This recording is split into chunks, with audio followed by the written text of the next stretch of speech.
What's up, homies? It's your homeboy Homer Static. And may bago tayong mic. Kapag ba pinagbabawalan ka at pinaghihigpitan ka ng partner mo, nasasakal ka? Nakakasakal ba? Well, meron naman talagang mga tao, yung kapag ka nagmamahal sila, sobrang obsessed nila, sobrang possessive, no? At yung mga ganong tao, minsan meron silang mga insecurities, no? Na, alam mo, dinadaan nila sa pagiging territorial, no? Lalo na yung mga lalaki. Pero hindi lahat, no? Hindi sa lahat ng pagkakataon ganun. Kasi baka pwede ring naninibago ka lang, no? Kasi dati single ka, malaya kang gawin yung gusto mo. Kahit saan ka pumunta, walang nagbabawal sa'yo, di ba? Pero ngayon na may partner ka na, dapat isipin mo, nasa loob ka na ng relasyon, no? Meron na yung mga rules.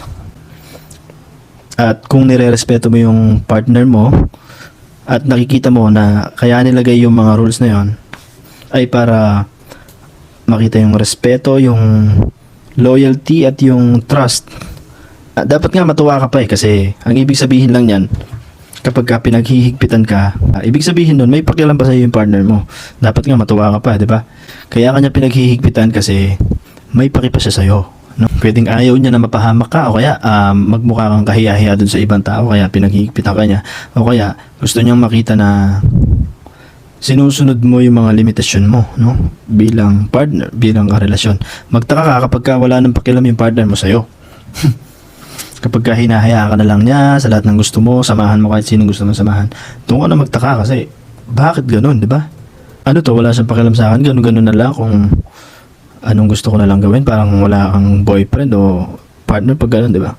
O huwag kayong masyadong magagalit, no? Kung meron mang hindi pagkakaintindihan, i-communicate nyo na maayos. Mahirap kasi sa mga babae, alam mo, hindi sila showy. Alam mo kasi yung mga babae, hindi nila ma-express kung ano yung talagang nararamdaman nila, yung iniisip nila. Kailangan maging psychologist ka muna. Tama ba? Kailangan pre, magkaroon ka ng... Kailangan pre, matutunan mo yung kapangyarihan na nagbabasa ka ng utak ng tao. Para maintindihan mo sila. Biro lang. Basta mag-communicate lang kayo na maayos, no? Sabihin nyo kung ano yung mga hindi nyo gusto sa relasyon, kung ano yung mga ayaw nyo.